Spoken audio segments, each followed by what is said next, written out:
vai tentar fazer o melhor que a gente pode. Vamos começar, vai começar a ser gravado, professor. Tá bom, pode, tá certo. Eu clico aqui no Get In. Isso, pronto, já está. Pronto. Boa noite a todos, boa noite a todas, boa noite ao professor. Estamos aqui reunidos, né, para mais uma conferência do 6º encontro de pós-graduação em filosofia da UFMG, hoje o 2º dia, para a nossa conferência noturna. Aproveito para agradecer ao professor Leonardo Boff pela presença, pelo aceite, pela abertura e acolhimento a esse evento. Quero pedir, professor, a autorização para poder gravar a sua fala e, posteriormente, nós vamos colocar no nosso canal no YouTube. O senhor me dá essa Tá bom. autorização? Lógico. E você me manda um link para eu depois poder ver também, né? Perfeito. Tá. Aproveito para dar uma notícia não muito boa, né? Nós recebemos, infelizmente, com tristeza, a notícia de que o professor Daniel Munduruku não poderá estar presente. A assessoria entrou em contato conosco, dizendo que ele teve um imprevisto devido a trabalhos e ele não vai conseguir participar da nossa conferência. Então, infelizmente, nós vamos perder essa fala tão importante e necessária, né, do professor Daniel Munduruku. Dando continuidade, o título da conferência de hoje é Nosso Futuro Ancestral, Como Semear para Atardar o Fim. Vou passar uma breve leitura do currículo do professor Leonardo Boff. O professor Leonardo Boff é doutor em Filosofia da Religião pela Universidade Federal do Rio de Janeiro, com estudos em nível de doutorado em Filosofia e Teologia na Universidade Ludwig Maximilian de Munique, Alemanha. Em 1970, defendeu sua tese escrita em alemão e aprovada com a nota Summa Cum Laude. É autor e coautor de mais de 18 livros e diversos artigos publicados no Brasil e em países estrangeiros, com traduções em mais de 10 idiomas diferentes. Em suas obras publicadas, recebeu no ano de 1994 o Prêmio Sérgio Buarque de Holanda pela obra Ecologia, Grito da Terra, Grito dos Pobres. Atualmente, é professor aposentado pela Universidade Estadual do Rio de Janeiro e doutor honoris causa em política pela Universidade de Turim, na Itália. Já atuou em 1996 como professor convidado em Harvard e como professor visitante em diversas universidades, como a Universidade de Basel, na Suíça, em 1997 e 98, e a Universidade de Heidelberg, na Alemanha, em 2001. Suas reflexões abrangem campos como a ética, a teologia e a ecologia. Em 2022, reeditou e publicou o livro O Casamento entre o Céu e a Terra, Conto dos Povos Indígenas do Brasil, com uma apresentação escrita pelo professor Dr. Daniel Munduruku, o que inspirou o convite para essa conferência de hoje. Passada essa apresentação, mais uma vez aproveito para agradecer ao professor Leonardo Boff pelo aceite, pelo acolhimento, e, mais uma vez, repetir que o professor Daniel Munduruku não poderá estar conosco devido a imprevistos de trabalho. Então, professor, espero uma outra oportunidade termos esse prazer imenso de podê-lo ouvir. Professor Leonardo Boff, passo a palavra, o senhor tem o seu tempo, posteriormente abrimos para o debate e as perguntas dos nossos ouvintes. Então, esteja à vontade, a palavra é sua. Boa noite a todos e a todas. Quero saudar a Ana Lúcia, que fez essa apresentação, também a Maria Clara, e todos vocês que estão acompanhando de alguma maneira e estão interessados nesse tema da ecologia, do meio ambiente, mas que é no horizonte filosófico. Aliás, é a primeira vez que eu abordo esse tema em termos da filosofia, porque normalmente se trabalha diretamente a ecologia nas suas várias vertentes, mas eu acho importante dar uma tônica filosófica, porque a filosofia busca as raízes, não só vê os problemas, mas vê fundamentalmente as causas escondidas, qual é o sentido profundo de uma cultura, de uma crise da própria ecologia. Maria Lúcia, você me dá a tela para eu poder, a tela maior, para eu poder me comunicar e me sentir melhor? Que eu estou vendo você somente. Sim, sim. Tá. Ana Lúcia Feliciano.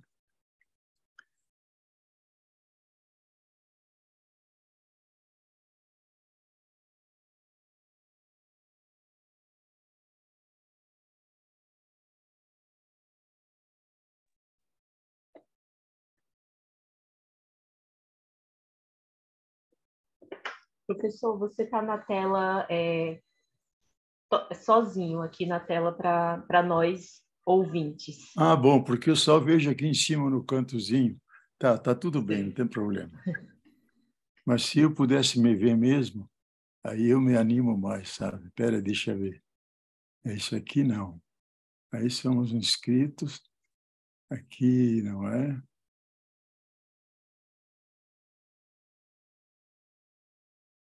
Aqui também não é.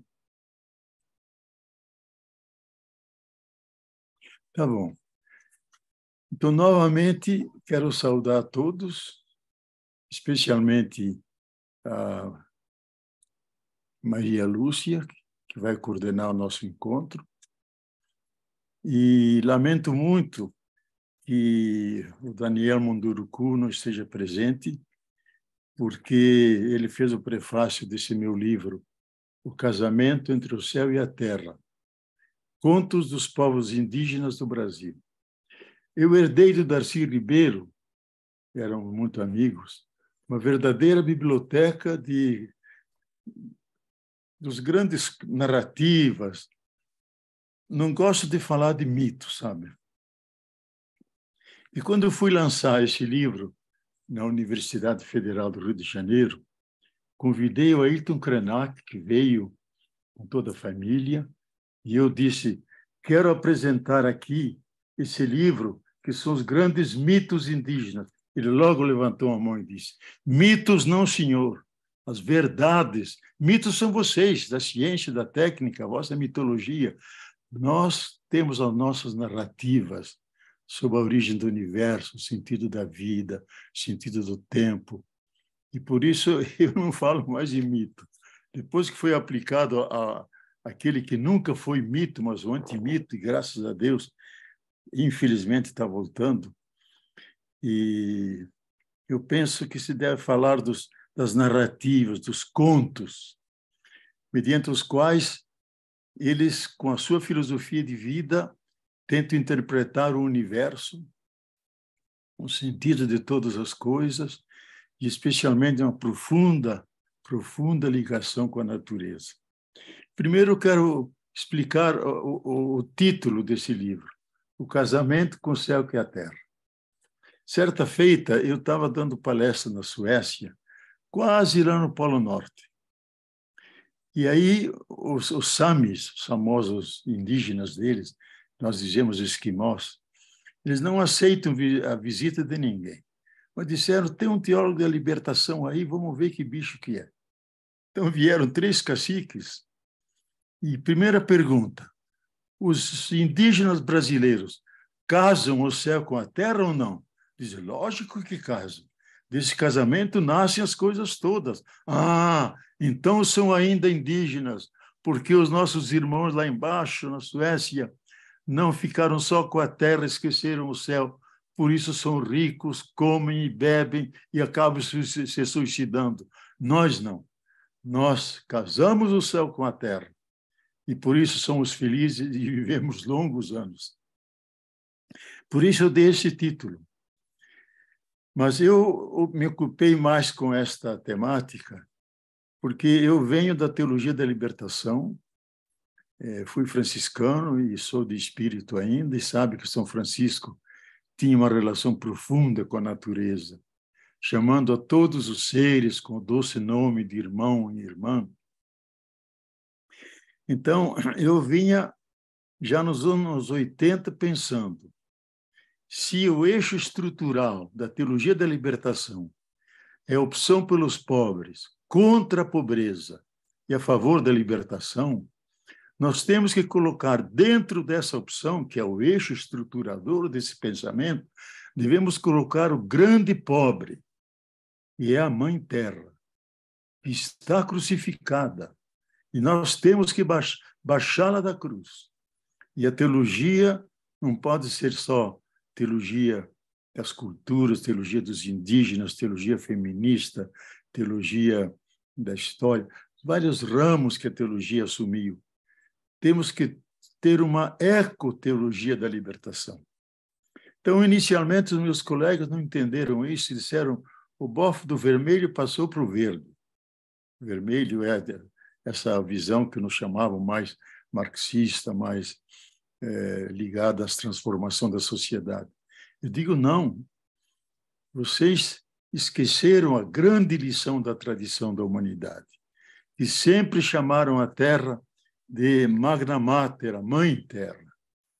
E hoje nós estamos fazendo uma guerra sistemática contra a Mãe Terra, a tal ponto que ela está doente.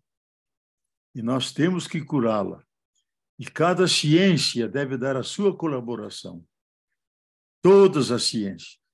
Filosofia, teologia, matemática, física, história, devem dar sua colaboração para manter as condições mínimas, físico-químicas, ecológicas, que sustentam a nossa vida. Caso contrário, nós vamos ao encontro do pior. Então, eu creio que aqui cabe uma palavra da filosofia, porque, como vocês estão estudando filosofia, sabem que ela procura sempre o que está atrás das coisas, o que está no fundamento dos problemas. Qual é a estrutura de fundo? Quais são aquelas energias que, de forma escondida, movem o processo da história, as tendências da cultura e constroem as visões de mundo?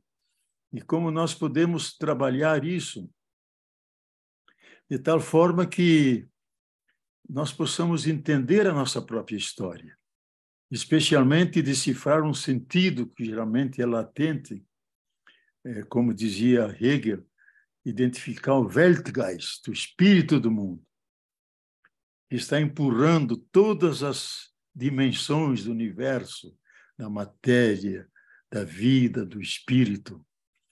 E aí elaborou toda uma filosofia do espírito que vocês conhecem, a fenomenologia do espírito de Hegel, que é uma grande filosofia do espírito, mas do espírito universal. Isto é, aquela energia poderosa, amorosa, que tudo move e que nós podemos captá-la com o pensamento, abrir-nos a ela e elaborar aquilo que está ocorrendo na nossa cultura, que são manifestações dessas forças e energias ocultas que estão trabalhando o destino humano e o destino da própria Terra. Essa tarefa da filosofia é uma tarefa insubstituível. Veja que Heidegger, no final da vida, o velho Heidegger, ele se ocupou muito com essa questão da Terra. Ele deixou até um testamento que devia ser publicado 15 anos após a morte dele. Eu mesmo escutei palestras dele, tenho disquetes com as principais palestras dele. E, curiosamente, ele era um grande analista das tendências da cultura. E ele percebeu que essa cultura tecnológico-científica pode levar a um grande impasse ao destino humano, de tal maneira que nós podemos nos autodestruir. E a última frase desse testamento, que a revista Spiegel publicou 15 anos após a morte dele: Nur noch ein Gott kann uns helfen. Somente um Deus nos poderá salvar. Ele, que não era muito crente em Deus, disse isso, a última frase dele. A situação da nossa cultura, o mal-estar da civilização no sentido de Freud, é tão profundo que nós estamos destruindo as bases que sustentam a vida. E isso o fazemos por nossa própria irresponsabilidade. E ele diz, somente um Deus nos poderá salvar. Caso contrário, vamos ao encontro do pior. Veja, eu gostaria de colocar a questão da ecologia não como uma questão do meio ambiente, porque não existe meio ambiente, é o ambiente inteiro. Inclusive, a Carta da Terra, que eu participei na sua elaboração, não gosta de falar de meio ambiente, fala a comunidade de vida. porque todos os seres estão interligados. Tudo é uma teia imensa de relações, relações includentes. Nós nunca estamos fora dessas relações. E eu mesmo pude seguir o último ano de aulas de Werner Heisenberg, um dos formuladores da física quântica. Ele repetia isso muitas vezes nas aulas. Não devemos falar das coisas, mas do conjunto das relações, porque tudo está ligado com tudo, em todos os pontos, em todos os pontos e em todos os movimentos. Tudo é relação e nada existe fora da relação. O universo não é feito do conjunto dos astros celestes. O universo é feito do conjunto das relações de todos com todos. E nós mesmos envolvidos nisso. Então, eu vejo que devemos superar essa visão de uma ecologia verde. Como o Papa Francisco, de forma muito inteligente, colocou, Laudato Si, o subtítulo é o verdadeiro título, Como Cuidar da Casa Comum. Inclusive, nós, um grupinho de teólogos, e eu mesmo, e era amigo dele já antes de ele ser Papa, demos palestras juntos na Argentina, e eu disse a ele, santidade, diz, não, santidade não. Santidade é o Dalai Lama, eu sou Francisco. Eu disse a ele, é importante que o senhor combata os pedófilos, combata os escândalos financeiros do Banco Vaticano, mas o senhor tem que, como chefe como aquele que anima a fé de toda a cristandade, o senhor tem que tratar do problema da vida, da casa comum. Tem que tratar da ecologia como eixo fundamental que poderá nos salvar. Mas ele disse, eu não tenho muita acumulação. Nós vamos ajudar o senhor. Mandamos muitos textos, livros, vídeos. Eu mandei um vídeo que fiz sobre as 5 ecologias em várias línguas e ele adorou muito. E mandei esse livro maior, Ecologia, Grito da Terra, Grito dos Pobres. E ele usou muito esse livro, a tal ponto que, quando saiu a encíclica, diziam, esse é o puro bofe. Digo, não, senhor. O Papa pode escolher os assessores que quiser. A encíclica é do Papa, não é minha.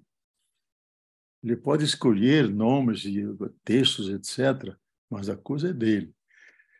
Mas eu fiquei contente, porque no dia antes de publicar a encíclica, ele telefonou agradecendo a colaboração, mas é ele que é o autor e realmente a encíclica é profética, porque ele aborda a ecologia integral, que engloba o ambiental, o social, o político, o cotidiano e o mundo do espírito, que pega todas as dimensões.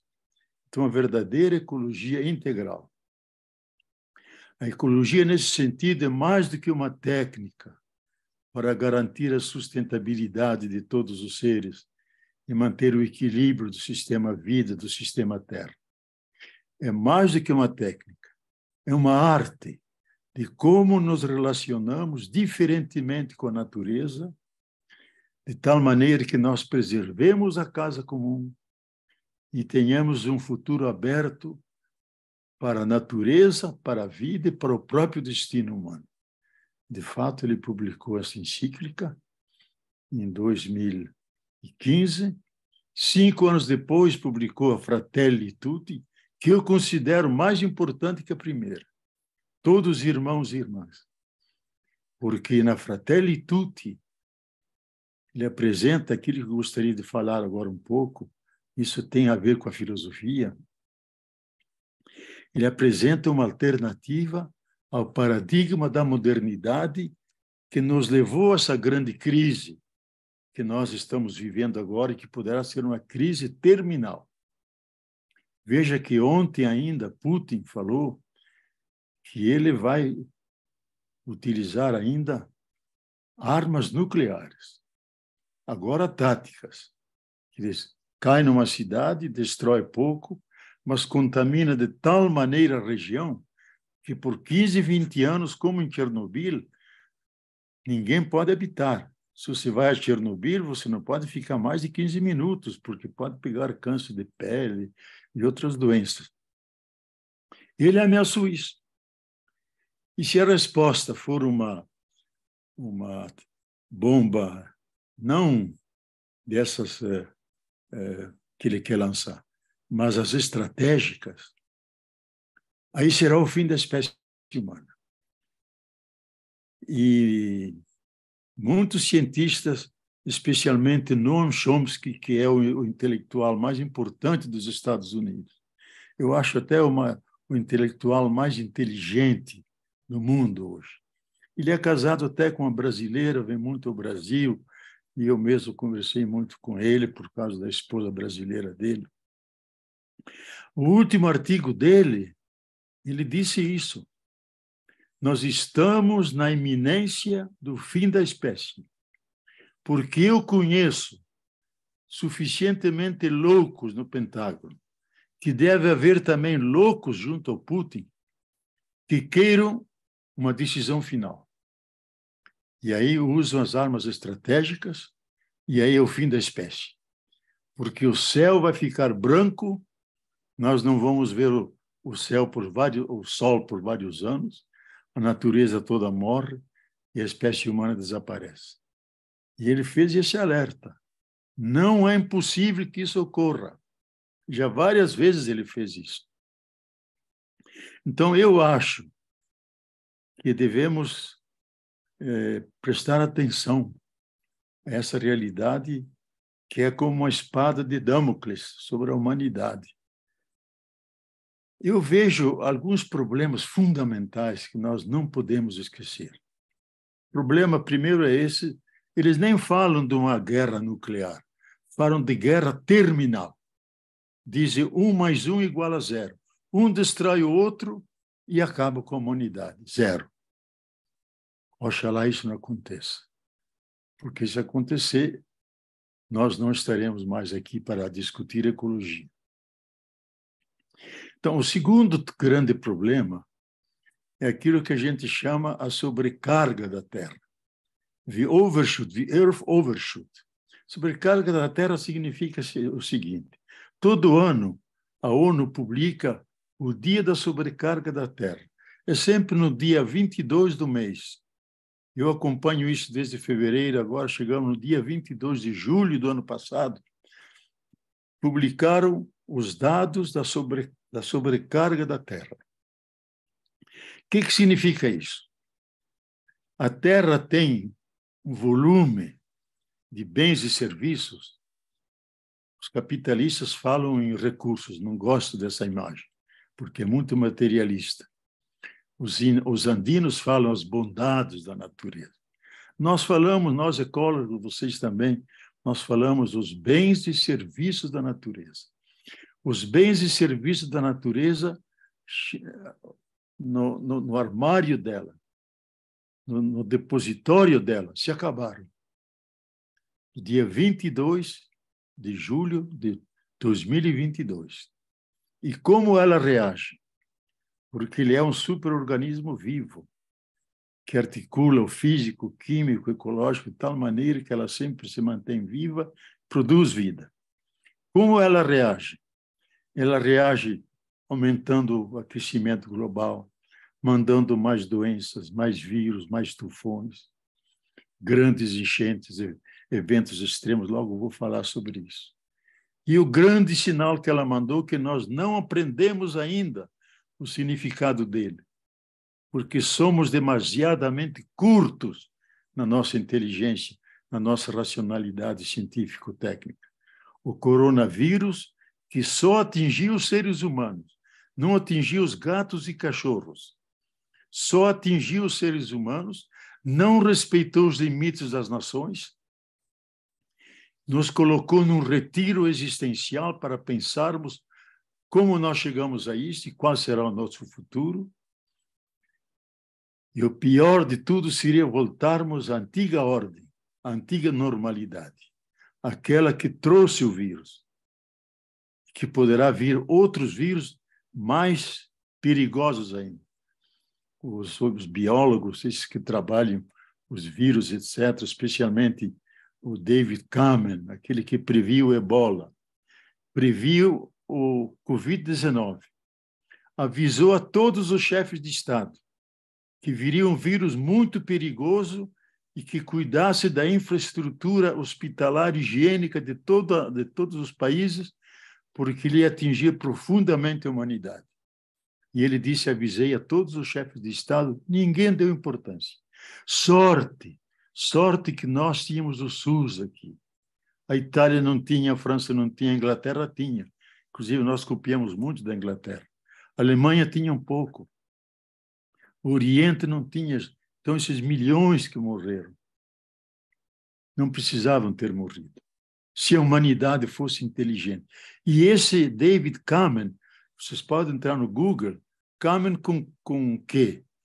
Ele disse, se vocês não mudarem a relação com a natureza, virá o next big one, o próximo grande, que vai dizimar toda a vida. Não vai sobrar ninguém para contar a história. Já temos o primeiro sinal, o Covid-19. Se vocês não mudarem e continuarem a maltratar a Terra, ela poderá nos mandar um outro vírus. Então, o consumo suntuoso das classes dominantes está exigindo uma terra e meia, que nós não temos, só temos essa terra. Então, quando a gente fala da sobrecarga da terra, significa devemos olhar o nível de consumo, o nível de distribuição dos poucos bens e serviços, e veja que 20% da humanidade controla 80% de todos os bens e serviços.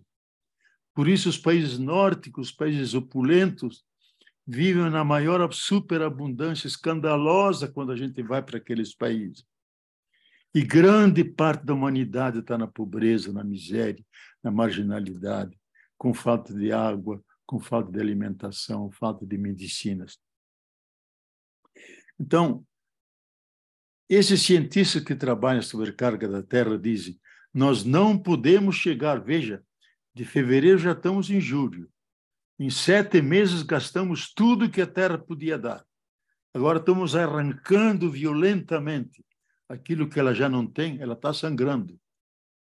Mas ela dá as lições dela, como já disse. Nós não podemos chegar a novembro, porque se chegar a novembro, haverá um colapso do sistema vida, do sistema Terra. Isso é a sobrecarga da Terra. Outro grande problema, e esse é tão grave como a sobrecarga da Terra, é a mudança de regime climático. Já não se fala mais de aquecimento global. Se fala de mudança de regime climático. Nós todos chegamos atrasados. Os grandes cientistas que trabalham esse tema do aquecimento disseram com só aquilo que está acumulado de dióxido de carbono e metano e outros gases de efeito estufa, só com aquilo que já existe, sem cortarmos agora, como as várias COPs pedem, que se corte mais e mais, energias limpas, etc. Não tem mais solução. Passamos o ponto crítico, é um caminho sem retorno, a Terra já mudou, já mudou. E a ciência e tecnologia não tem mais função senão minorar os efeitos danosos. Vejam vocês, façam as conexões, vocês que são filósofos. A importância da filosofia é fazer a conexão entre os fatos. Veja agora as enchentes no Maranhão, as enchentes na Amazônia, as enchentes em várias partes do país, as grandes secas do Sul. Um tornado, há 2 semanas atrás, que tinha velocidade de 300 quilômetros, arrasou uma cidade inteira. Na Indonésia, um tufão imenso, matou 800 pessoas. Cada dia tem eventos desses que mostram que a Terra perdeu o seu equilíbrio. a decisão que foi tomada em 2015, na COP de Paris, era de nós, até 2030, evitarmos que a Terra chegasse com 1,30 graus, porque isso significaria o topo suportável pela vida humana, até o ano 2030. O último relatório de fevereiro desse ano do IPCC, essa organização intergovernamental que trabalha os climas, disse: nós não fizemos o suficiente. No ano 2027, nós vamos atingir, 2027, vamos atingir mais de 1,5 graus ou talvez 2. E alguns cientistas, aí divergem entre eles, devido à entrada massiva do metano, que é 28 vezes mais danoso do dióxido de carbono. E o metano vem do degelo das calotas polares e, pior, do degelo do permafrost, aquela parte coberta de gelo que começa no Canadá e termina no fim da Sibéria. Está derretendo terrivelmente, libertando milhões de toneladas de metano, liberando vírus, bactérias que nós não conhecemos, perigosíssimas, descobrindo ossos de grandes dinossauros, de grandes animais. Então, alguns cientistas dizem, em 2025, será o ponto de não retorno mais. A Terra vai ficar aquecida e nós temos que adaptar-nos a essa mudança do regime climático. Isso em razão da irresponsabilidade dos seres humanos. Nós deixamos o Holoceno. O Holoceno foi uma época, há 10, 12 mil anos atrás até agora, foi uma época maravilhosa. Uns climas amenos que permitiram a criação de toda a agricultura que foi inventada lá no Oriente Médio há 10 mil anos atrás. E construímos nossas cidades, aquilo que é a cultura moderna. Agora, diz os cientistas, nós criamos uma nova era geológica, o antropoceno. O antropoceno significa que a ameaça à vida não é mais de um meteoro rasante, como aquele grande que caiu na América Central, que tinha 9,6 metros, dizemos 10 metros de pedra maciça que caiu, levantou uma montanha enorme de poeira, de ondas, e o céu ficou por 2, 3 anos encoberto. Morreram todos os dinossauros que viveram 133 milhões de anos sobre o planeta Terra. E como eles tinham sangue que se adaptava a todos os climas, eles podiam ir de polo norte ao polo sul, cobrindo todo o planeta. Num abrir e fechar de olhos, morreram todos. Há 67 mil anos atrás. Então, nós estamos numa iminência, num alarme ecológico. Nós vamos ao encontro de uma situação grave, o antropoceno, e esse grande biólogo, o maior biólogo vivo, ele que criou a palavra biodiversidade, Edward Wilson. Se vocês quiserem ler uma excelente literatura de ecologia, leiam a biodiversidade dele, um calhamaço grande. Depois, um livro menor, O Futuro da Vida. E aquele mais interessante é Criação. Como salvar a vida no planeta. E aí ele faz um alarme. E diz, é um livro pensando uma espécie de carta, dirigida às duas forças que ele considera as mais poderosas da Terra, que é a força da tecnociência, que organiza a complexidade do nosso mundo, e a força das religiões, porque as religiões espalham valores, sentidos, etc. A ciência tem que dizer à religião, deixem de ser fundamentalistas, não considerem só a Bíblia, o Alcorão como livros sagrados, mas toda a natureza é sagrada.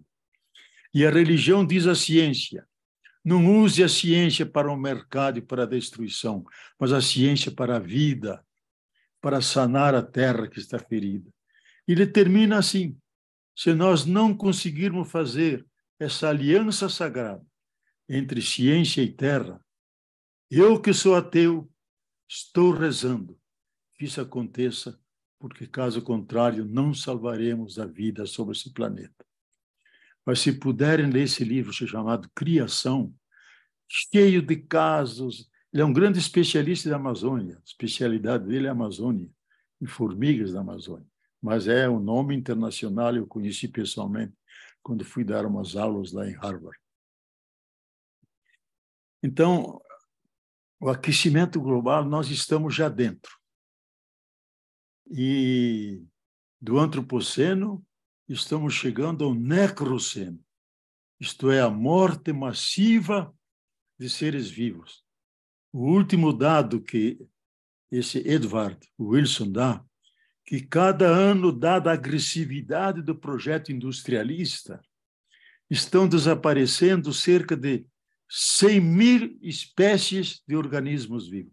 100.000 espécies de organismos vivos. E ele dizia 1 milhão de espécies que estão sob grave risco de desaparecer. Pelo calor, porque não conseguem adaptar-se aos novos climas, porque os ecossistemas foram degradados. Então, do antropoceno, passamos ao necroceno, isto é, a morte massiva de seres vivos, e agora, a partir do ano passado, vocês podem entrar no Google, estudem lá, o piroceno. Piros em grego é fogo, que seria a última fase. Veja que o ano passado toda a Europa queimou. Toda a Europa, inclusive a Sibéria, que é única, queimou milhares de hectares. A Austrália, a Amazônia, fogo, que não foi por culpa dos seres humanos. Foi por culpa do aquecimento do solo, está ficando cada vez menos úmido, aquecimento das pedras, se tem uns gravetos em cima, folhas secas, elas podem se incendiar com o calor da pedra e difundir uma grande fogueira. Entraríamos na fase do piroceno, que seria a fase mais terrível, dizem os cientistas. E aí combina quase com o Apocalipse, que diz que o fim do nosso destino humano vem do céu em forma de fogo. Então, nós estamos nessa iminência, nós temos que pensar isso. Vocês não encontram isso no tempo, no jornal de vocês, nem no Globo, nem no Estadão, nem na Folha, porque são todos dados antissistêmicos. Se eles tomassem a sério isso, deviam mudar o modo de produção capitalista que dominou o mundo, o modo de consumo, o modo de distribuição, teriam que mudar tudo, e eles não querem mudar. Em janeiro desse ano, os Estados Unidos forçaram a Aliança do Atlântico Norte, a NATO, não só ser um organismo de defesa, como sempre foi, ser um organismo de ataque que engloba todo o planeta. O Mar do Norte até o Oceano Índico e o Oceano Pacífico. Então, se tornou mais arriscada ainda a vida no planeta. Estava presente Jeffrey Sachs, grande cientista, que combina economia com ecologia. Quando ele viu isso, que eles poderiam fazer, e poderia se provocar uma guerra nuclear para ver quem será a potência dominadora no processo de globalização, um mundo, um império só, e nós estamos na multipolaridade, China, Rússia, Estados Unidos. Lá disse, então, esse Jeffrey Sachs, ficou tão irritado que disse: os dados que as diferentes COPs, a de Glasgow, agora no Egito, antes em Paris, os dados que lá se dão não são os verdadeiros, são aqueles que interessam às grandes corporações, aos seus lobbies, às grandes empresas mundiais e aos estados. Se eu disser aquilo que nós cientistas sabemos do estado da Terra, vocês iam tremer da cabeça da ponta da cabeça até a ponta dos pés. Veja, um cientista disse isso. Então, são dados que não são vinculados. E nós, vocês e nós, temos o dever ético de suscitar essa consciência nos nossos irmãos e irmãs, nossos estudantes, nossas pessoas, nossos governantes. Eu escrevi ao presidente Lula, de quem sou amigo há 40 anos. Digo, Lula, e pus esses pontozinhos, porque ele não pode ler muita coisa, o aquecimento global, a sobrecarga da Terra. E se você, nos projetos que você faz, não coloque lá onde se dão as grandes enchentes, não coloque perto de montanhas que venham deslizamento, como tivemos em Petrópolis, que matou 1.200 pessoas e deixou centenas e centenas desabrigadas. Ainda agora, uma montanha inteira desceu e cobriu todas aquelas casas e matou as pessoas.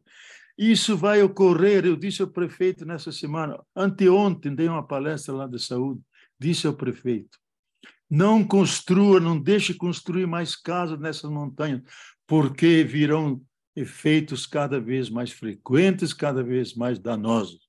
Isso nos alertam os cientistas. Então, temos que cuidar disso. E, por fim, como se isso tudo não bastasse, é a degradação global do sistema da vida. Isto é, o sistema do capital, que ocupou todos os espaços, que realizou o seu fim, em dois sentidos. Fim, se a máxima acumulação possível, objetivo, fim deles. E o fim, o termo, a morte. Porque eles não têm mais onde investir. Eles já transformaram a Terra em muitas regiões inabitáveis. Então, eles não podem mais se autorreproduzir. E eles não podem parar essa máquina azeitada, porque eles se regem não pela cooperação, mas pela competição, um engolindo o outro. Hoje, há 3 pessoas que coordenam uma pirâmide de grandes corporações mundiais que se reuniram, 3 pessoas que controlam 85% de todos os fluxos financeiros do mundo. Eles podem decidir. E temos ainda um grande risco, a inteligência artificial autônoma. Ela trabalha com bilhões e bilhões de algoritmos. O que nós estamos falando aqui, eles estão gravando tudo. Eu posso fechar o computador, desligar tudo, eles entram e copiam tudo. Esse Harari, aquele israelense, que há 2 anos, ano passado, ele deu uma entrevista na Roda Viva de segunda-feira. E ele alarmou todos nós, porque ele disse, essa inteligência artificial autônoma não depende mais do ser humano. Ela pode entrar, eventualmente, nos arsenais nucleares e, se achar interessante no equilíbrio das coisas, provocar um deslanche de armas nucleares. Nós não controlamos. Então, nós chegamos ao ponto daquilo que Carl Sagan, aquele grande cientista norte-americano que ajudou os americanos a irem à Lua e voltarem, ele deixou no seu testamento, nós exploramos de tal maneira a Terra e ela sozinha não consegue se autorregenerar.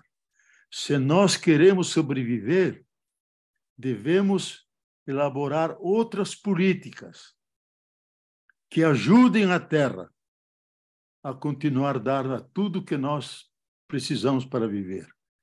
E de mais a mais, nós criamos o princípio da autodestruição. Com armas químicas, biológicas e nucleares, podemos exterminar em poucas horas toda a vida no planeta. Veja que eu fiz um teste, eu e a Mercedes Sosa, aquela grande cantora argentina, Nós éramos membros da Carta da Terra. Ela representava os indígenas e sempre reclamava porque não respeitava a natureza e direito. Numa pausa de café, eu e ela digo, vamos falar com Gorbachev. E perguntamos a ele, é verdade que você podia destruir toda a vida na Terra? Ele riu e disse, vocês nem sabem que tem 2 generais malucos que me falam no ouvido todo dia, ou toda semana. Vamos ao encontro final com o Ocidente. Vamos à guerra. E Gorbachev disse, olha, só com as armas que nós temos, dispensando as americanas, inglesas, francesas, só com as nossas armas, a gente sabe hoje que a Rússia tem a maior acumulação de armas nucleares.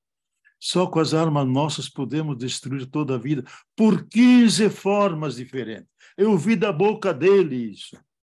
Ele está velhinho, doente, está no hospital. Então veja qual é a situação nossa. Daí que nós precisamos pensar. Pensar. O Google sabe tudo, mas ele não pensa. Como dizia Hannah Arendt, podemos nos informar a vida inteira, sem nunca nos educarmos, sem nunca aprender a pensar. Nós devemos pensar aquilo que conhecemos. Nós não estamos pensando aquilo que conhecemos. Estamos usando ciência e técnica sem se dar conta dos efeitos danosos que poderão ocorrer. Mas elas dão lucro, dão riqueza para alguns e pobreza para outros. E por isso que muitos se perguntam, nós merecemos ainda ficar sobre esse planeta? Já que todo ano, desaparecem 3.000 espécies de seres vivos que durante milhões de anos no processo da evolução permaneceram, mas chegou ao seu clímax. E aí desaparece. Como uma grande árvore que chega ao seu clímax, ela cai, mesmo sem muito vento. E aí muitos se perguntam, especialmente uma escola de biólogos italianos, dizem, chegou a nossa vez. Possivelmente chegou a nossa vez de sair desse planeta, porque nós fomos os últimos a entrar nele. É uma espécie muito nervosa, muito dinâmica, muito criativa e muito violenta. É a única espécie que ameaça todas as espécies. Isso significa que nós entramos para pôr fim ao processo da evolução nesse planeta. A Terra poderá continuar a girar ao redor do Sol por milhões de anos, mas vai girar sem nós, sem nós. E eles fazem um gráfico impressionante, porque dizem só em 1800 nós atingimos 1 bilhão de pessoas. Depois, 1850, 2 bilhões e vão até 8 bilhões de anos. É uma seta que vai subir. E aí dão como exemplo a famosa placa de Petri. Placa de Petri são 2 placas de vidro que você coloca nutrientes e coloca bactérias aí. E elas se multiplicam. Quando elas se dão conta, na borda, que vai acabar, que vão acabar os nutrientes, todas elas se suicidam, simultaneamente. Então, eles dizem possível, e mostram nesse gráfico que nós chegamos no ponto culminante. A Terra suporta 10 bilhões de pessoas. Nós chegamos esse ano a 8 bilhões. Diz, nós podemos chegar ao ponto de clímax que a nossa espécie naturalmente, mas por ação do próprio ser humano, que é criativo, nervoso e pode criar o princípio de autodestruição, podemos acabar. E aqui eu acho que Heidegger tem razão. Só um Deus nos poderá salvar. Aqui eu diria é o salto da fé. Mas se nós pensarmos o processo cosmogênico, isto é, que tudo está em processo de evolução, nada está fora do processo da evolução. Também a fé, o cristianismo, todas as coisas estão dentro desse processo. São realizações de emergências desse processo. A fé, pelo menos a fé cristã, afirma, e com boas razões, aquilo que está no livro da Sabedoria, capítulo 11, versículo 24 a 26. Aí se diz: Deus criou todas as coisas com amor. Não criou nenhuma com ódio, senão não as teria criado. A ele pertencem todas as coisas, porque ele é o apaixonado amante da vida. O apaixonado amante da vida. Eu insisti muito que o Papa colocasse na encíclica isso, ele colocou. Então, eu acho que um Deus que é apaixonado amante da vida não vai permitir que nós morramos tão miseravelmente. Talvez nos venha, como diziam os medievais, o argumento baculino, uma pancada na cabeça. Aí a gente fica tonto e vê uma nova consciência. Uma nova consciência no estilo de Teilhard de Chardin, que ele chamava noosfera, isto é, mente e coração unidos, que inauguram uma humanidade reconciliada com a natureza dentro da mesma casa comum e todos os seres incluídos. Seria um salto para frente. Quem sabe? Vocês devem ler isso, e se não leram, leiam, porque é um dos pais da filosofia, da ecologia, Hans Jonas, Princípio e Responsabilidade. E tem um outro livro, Princípio e Vida. A Vozes publicou os dois. Hans Jonas, no Princípio e Responsabilidade, diz isso. Tem duas grandes partes. Responsabilidade é o ser humano dar-se conta das consequências de seus atos. Então, ele coloca o imperativo categórico: age de tal maneira que tua ação não seja destrutiva da vida. Na outra parte, é a função do medo e do pavor. O ser humano pode chegar a um ponto que ele se vê em si, nas bordas de um precipício e se dá conta que ele pode cair e morrer. Então, ele diz, o medo e o pavor podem o ser humano obrigar a mudar a consciência, mudar as formas de vida, porque o princípio de vida é mais forte que o princípio de morte. Nós queremos viver eternamente, como dizia Nietzsche. E Freud mostrou isso. O Eros, junto com o Thanatos, estão sempre brigando. Mas o Eros, o princípio de vida, ele ganha proeminência. Por isso estamos aqui, senão nós não estaríamos aqui falando dessas coisas. Então, nós chegamos a um ponto culminante, difícil de ser pensado. Como diziam os antigos lá da Índia, a força que nos faz pensar não pode ser pensada. Então, essa energia que nos faz pensar nos obriga a pensar o destino humano. Qual é o destino humano?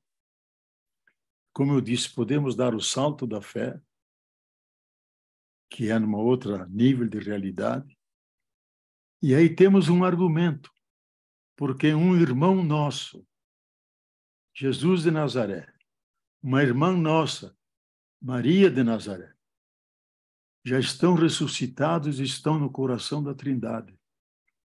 Então, alguma coisa nossa já está perpetuada eternamente. Então, eles não vão deixar que nós desapareçamos. E mesmo que venha uma grande ruína, Deus tirará dos mortos um novo ser vivo, como fez com Jesus. A Sexta-feira Santa, de onde Hegel tirou a sua dialética. Ele chama a grande Sexta-feira Santa teórica, porque vem Quinta-feira Santa, que é a celebração da ceia, Sexta-feira Santa, que é a morte, a tese, a antítese e a síntese é a ressurreição.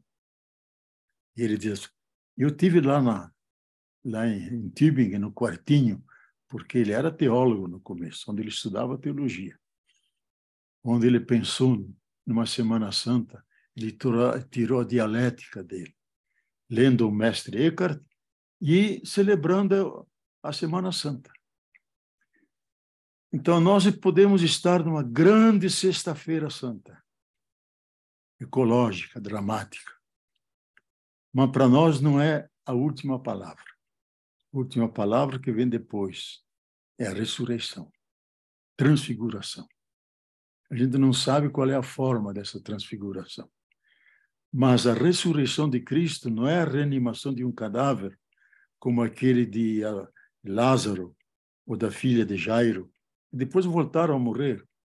Ressurreição, como diz São Paulo lá em 1 Coríntios 15, 45, é o novíssimos Adam, é o novo ser, homem e mulher. É o ser humano realizando todas as suas potencialidades e virtualidades que estão dentro dele, porque nós somos um projeto infinito. Só conseguimos realizar uma partezinha desse projeto nesse mundo. Estamos à busca de um infinito e só encontramos finitos. E fazemos a experiência de Santo Agostinho, que era o grande buscador do infinito. E diz: tarde te amei, ó beleza tão antiga e tão nova, tarde te amei. Tu estavas dentro e eu estava fora. Eu estava fora, tu estavas dentro. Tu lançastes o perfume e eu não senti. Tu falastes e meus ouvidos não captavam. Mas, de repente, eu te entendi. Então, meu coração se aquietou. E o coro inquieto de Agostinho encontrou o infinito e ele descansou.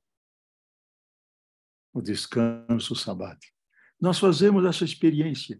Ressurreição significa isso, a plenificação do ser humano. Então, a ressurreição de Jesus é uma antecipação do fim bom da criação. Não só do ser humano, mas de toda a natureza.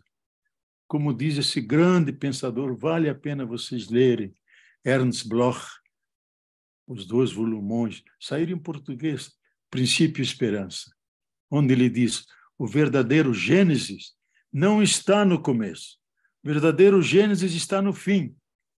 Só no fim, Deus olhando para trás e diz: tudo está bem feito, tudo está bom.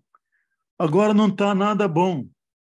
Nós estamos no processo de evolução cheio de dificuldades, é um parto que nunca se termina. Mas o fim será bom. E lá é o verdadeiro Gênesis. Então, nós estamos numa situação como nunca a humanidade foi colocada. Todas as crises eram regionais, isso Toynbee mostrou claro naqueles 10 volumes sobre a Study of History. É o último grande historiador que fez a história de todas as culturas, 10 volumes. Eu até me dei o trabalho de ler aquilo tudo, você sai meio louco se perguntando quem que é o ser humano. A gente não entende mais nada. Tantas são as diferenças das culturas, dos valores, das éticas, das religiões. Então, Toynbee diz isso, que nós assistimos com as bombas sobre Hiroshima e Nagasaki, aquilo que nós não imaginávamos, que o fim do mundo não é uma obra de Deus. O fim do mundo pode ser uma obra do ser humano, da sua irresponsabilidade. Então, nós estamos nessa situação. E aí devemos pensar aquilo que sabemos, pensar aquilo que conhecemos, ver o que está por detrás, quais os interesses se escondem atrás do projeto da tecnociência. Vocês me dão mais alguns minutos, porque eu quero dizer a coisa mais importante dessa hora que passou. Que há 2 grandes paradigmas em confronto.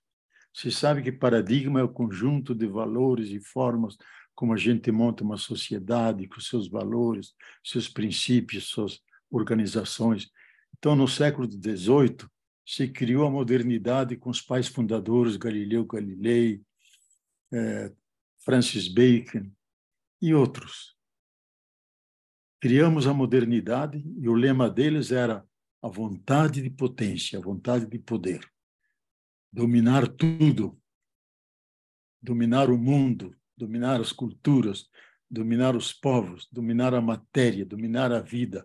Chegamos até as últimas dimensões da matéria com o bóson Higgs, o bóson Higgs, mediante o qual a energia que está ali se condensa e surge a matéria. Chegamos até o começo da formulação do mundo, mas sempre com o punho cerrado, dominando a natureza, sentindo-nos maître e possesseur, como dizia Descartes. Nós somos mestres e donos da natureza. Natureza não tem sentido nenhum. Todos os antigos falavam da terra como magna mater, a grande mãe. Diz, a terra é uma res extensa, não tem propósito, ela está posta aí para ser explorada por nós. E nós fizemos isso de forma sistemática.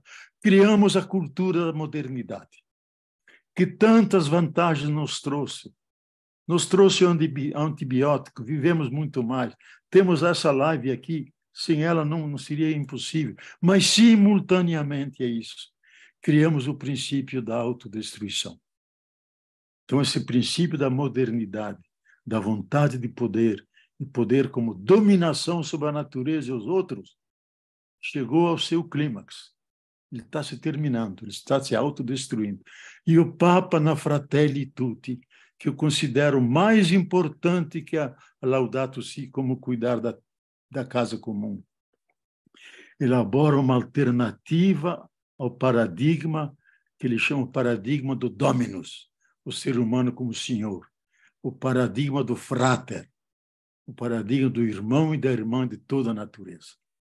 E diz, fundamentalmente, todos viemos do solo da terra, também o ser humano. Depois, cientificamente, todos temos a mesma base biológica. Quando, em 1952, Drake e Dawson descodificaram, até eu estava lendo hoje ainda, esse livro de Watson, o DNA. Ele e Crick descodificaram o código genético e se deram conta de uma coisa espantosa, que desde da bactéria mais originária, que surgiu há 3,8 bilhões de anos atrás, passando pelas grandes florestas, pelos dinossauros, pelos cavalos, pelos colibris, pelo tucano que apareceu hoje à tarde aqui na minha janela. E nós temos todos o mesmo código genético de base, os mesmos 20 aminoácidos e as mesmas 4 bases fosfatadas. Dito numa linguagem pedestre, somos feitos por 20 tipos de tijolos que se unem por 4 tipos de cimento. Então vem a toda a biodiversidade. Qual é a conclusão disso que a Carta da Terra e o Papa tira? Que há um laço de fraternidade entre todos nós. Somos todos irmãos e irmãs, não porque São Francisco, na sua mística cósmica, o disse, por um dado de ciência, somos de fato irmãos e irmãs. Aí o Papa diz, temos que fazer a travessia do paradigma do Senhor, Dominus, para o paradigma do frater, irmão e irmã. E considerar irmã e irmã não só nós humanos, mas toda a natureza, cada planta, cada animal, cada elemento da natureza. E estabelecer um laço de amizade, de fraternidade com eles. Não só usar a razão instrumental analítica, que só tem 8, 9 milhões de anos. Usar a razão cordial, a razão sensível, que tem 220 milhões de anos, quando surgiram os mamíferos na história da evolução. E o mamífero dá a luz da cria, ele cuida, lambe, ama. E nós esquecemos que não somos animais racionais, somos mamíferos racionais. Então, o principal em nós não é a inteligência instrumental analítica. O principal em nós é a razão sensível, a razão cordial, a razão simbólica. Aí está a empatia, está a solidariedade, está a ética, está a espiritualidade, está o mundo das excelências. E nós, na modernidade, separamos cabeça e coração. Por isso a nossa sociedade é cruel e sem piedade, porque ela é fria, analítica, esquece o coração. Aquilo que o Papa disse lá em Lampedusa, vendo aqueles navios chegando e gente se afogando, e disse, a cultura moderna não sabe mais chorar, não sabe sentir a dor do seu semelhante. Ela é cruel e sem piedade. Isso somos nós. Temos que unir coração e mente. enriquecer a inteligência instrumental analítica que precisamos para dar conta da complexidade da sociedade moderna, mas imbuí-la de afeto, de enternecimento, de cuidado, de amizade, de amor. Se nós unirmos as duas coisas, nós vamos salvar o planeta. Caso contrário, nós vamos ao encontro do pior. Então, agora, estão se enfrentando esses dois paradigmas. O paradigma do Senhor, do Dominus, com o paradigma do irmão, da irmã, do fráter. E esse é muito lento ainda, mas ele lá embaixo da sociedade está começando a surgir novas comunidades de camponeses que produzem solidariamente e de forma orgânica toda a sua comida. Por todos os lados do mundo há uma ânsia de espiritualidade, porque estamos cansados de materialidade. Estamos cansados de produzir e só trabalhar, porque o ser humano tem duas fomes. É a fome de pão que nós saciamos, mas a fome de transcendência, de beleza de Deus é insaciável. E nós temos que saciá-la, senão nós não seremos humanos. Então, é a vez de fazermos esse trânsito, essa travessia difícil, perigosa, vai demorar tempo, mas ela deverá ser acelerada porque o tempo é curto e nós não sabemos se temos a sabedoria suficiente e o tempo suficiente para mudar. Temos que mudar urgentemente. Caso contrário, são as trevas. É a última frase desse grande historiador, Erich Hobsbawm, um dos grandes historiadores do século XX, naquele livro dele, A Era dos Extremos, onde ele resume todo. A última trechozinho do livro, ele diz: nós não podemos construir o século XXI com os valores do passado e com valores do presente. Temos que criar coisa nova. E o preço de não criar e não mudar são as trevas. São as trevas. Umas páginas antes ele diz: o preço de a gente não mudar é a morte. Pois essa é a nossa situação. Eu não escondo isso, acho que nós temos que dizer, vocês e nós, temos o dever ético de suscitar essa consciência, fazer que as pessoas façam a revolução molecular a partir dela mesma, mudar a terapia da linguagem para não ser ofensiva. Todos esses 4 anos cheios de blasfêmias e ódios e palavrões que vinham de cima para baixo. Não podemos continuar. Isso já são sinais do anticristo, daquilo que é antivida, do inimicus homo. Não, nós temos que voltar ao mundo. E ele diz aqui, o Watson, ele diz: eu sou ateu, as últimas páginas dele, mas o autor que eu mais gosto de dizer é São Paulo, na primeira carta aos Coríntios, quando ele fala do amor, que o amor e a amizade pertencem ao DNA do ser humano, não é algo exterior, está dentro da nossa história. Nós não fomos criados no ódio, está no nosso DNA o amor, a solidariedade, a cooperação. Então, temos que arrancar isso dentro de nós, beber da nossa própria fonte. As grandes ideologias, as grandes utopias se acabaram. Nós temos que beber em nós mesmos, na nossa natureza. Aquilo que o Papa faz na Fratelli Tutti, e ele diz essa frase e repetiu várias vezes no Twitter, ele é muito ativo no Twitter: estamos no mesmo barco, ou nos salvamos todos, ou ninguém se salva. Olha, ele repetiu 5 vezes no Twitter, em várias ocasiões, e está lá na Fratelli Tutti, número 34. Estão no mesmo barco, ou nos salvamos todos, ou todos nos perdemos. E ele é o que mais fala da ecologia, fala do alarme ecológico. No dia 22 de julho do ano passado, quando se anunciou a sobrecarga da Terra, ele fez um pronunciamento: nós estamos violando a vitalidade da Terra, ela já não aguenta mais, estamos tirando o sangue dela, precisamos mudar nosso consumo, que seja decente e suficiente para toda a humanidade e para todos os seres vivos, porque não somos antropocêntricos, somos um elo dessa cadeia da vida, essa grande comunidade de vida. Então, eu acho que vocês, como filósofos, têm que pensar todos esses saberes, ver o que se esconde atrás, que interesse se esconde atrás de vários projetos, vários discursos que se fazem na política, dos partidos, dos grandes projetos que estão em curso. Que interesses estão por detrás? Qual é a visão do mundo que eles têm? Qual é a concepção de ser que eles têm? Eu, quando era professor na UERJ, de filosofia, todos que faziam tese comigo, etc., digo, você vai falar com o pipoqueiro para descobrir qual é a visão de mundo dele, qual é a concepção de ser dele. Fique lá os dias que for preciso. Você vai ver aquele teatro que está passando e descubra por trás qual é a visão de mundo que eles têm, que não aparece, mas você, como filósofo, vê lá por trás. Veja 2, 3 vezes. E tinha uma que estava grávida. Eu disse, você vai se auto-observar como grávida. Anote tudo e depois você me traz quando nascer o filho. Fez um trabalho brilhante que eu até mandei publicar em artigo. Isto é, não pensar o que os outros pensaram, o que Kant disse, o que Hegel disse, o que Marx disse.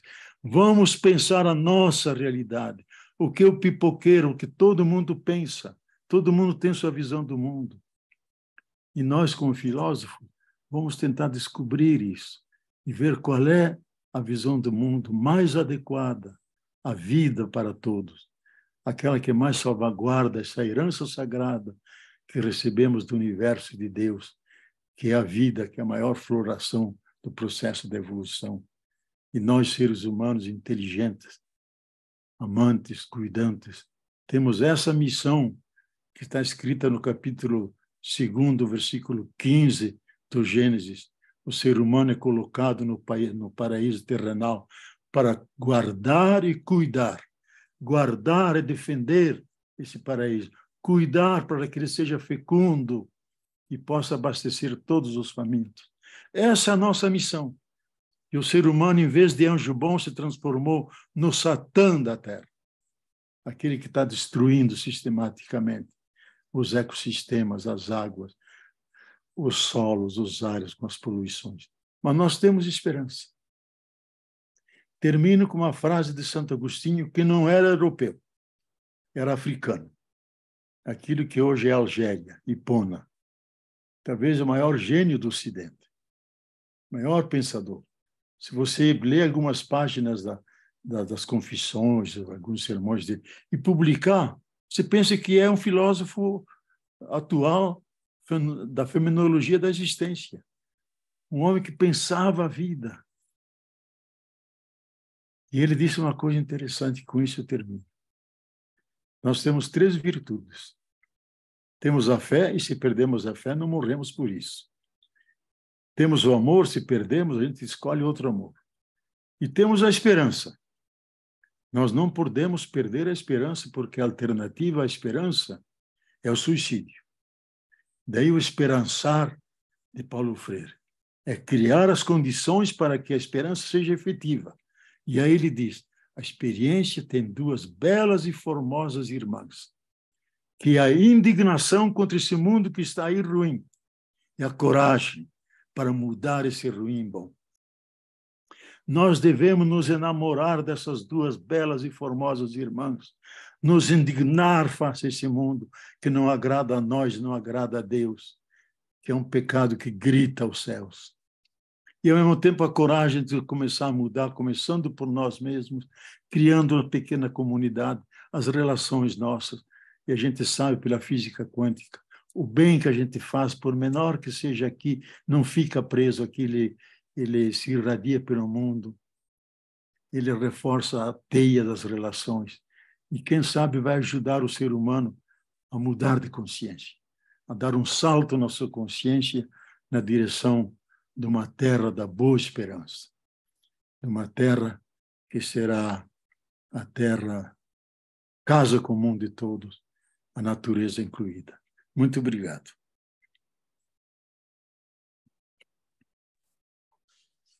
Muito obrigada, professor Leonardo Boff. É uma fala tão profunda, tão necessária, uma fala tocante. Agradeço enormemente pela sua exposição tão clara, tão rica e tão necessária. Agradeço em nome de toda a comissão organizadora do 6º Encontro de Pós-Graduação em Filosofia da UFMG por nos presentear com as suas reflexões, por nos trazer inúmeros elementos para pensarmos a nossa responsabilidade em relação à nossa casa comum. Pensar em assumir essa responsabilidade que é individual e também coletiva. O professor mencionou Hans Jonas, aproveito para convidar os nossos participantes, né, do evento para assistir à conferência de abertura que foi ministrada pela professora Lilian Godoy. O tema foi justamente Hans Jonas, por um conceito próvido de natureza. Ela será disponibilizada no nosso canal no YouTube, assim como a conferência do professor Leonardo Boff. Professor, dentre tantas coisas, né, tantas reflexões, há tantos caminhos de pensamento, obrigada por nos presentear com isso. Algumas coisas me tocaram particularmente, quando o senhor fala, por exemplo, em que a nossa mentalidade separou cabeça e coração. Isso me parece extremamente real e perceptível, quase que tangível, e o quanto que é necessário revisitar isso, e digo até mesmo do ponto de vista de uma tradição filosófica ocidental, em que nós consideramos, né, somos sempre considerados como animais racionais, e isso parece nos bastar. Então, obrigada por abrir essa chave, e nós precisamos realmente explorar cada vez mais isso. Outro ponto é quando o senhor menciona, né, essa importância, não basta indignação, é preciso coragem. Então, essas suas reflexões encaminham essas coisas para podermos lidar, aceitar a realidade catastrófica, tal como ela se apresenta, para poder lidar com ela e assumir essa postura de coragem. E em meio a tudo isso, o senhor mostra vários caminhos para nós pensarmos a questão da ancestralidade. E é isso que inúmeras vezes nos falta, esse contato com a nossa ancestralidade, em assumir a nossa ancestralidade e reconhecer esse lugar de pertença. Então, quando o senhor fala, por exemplo, do livro, né, o casamento entre o céu e a terra, a relação dos povos originários, dos indígenas, as contribuições, né, que os indígenas nos dão e que falta o nosso entendimento para acolher, para respeitar e para assumir, me faz lembrar também, por exemplo, das contribuições das religiões de matriz africana.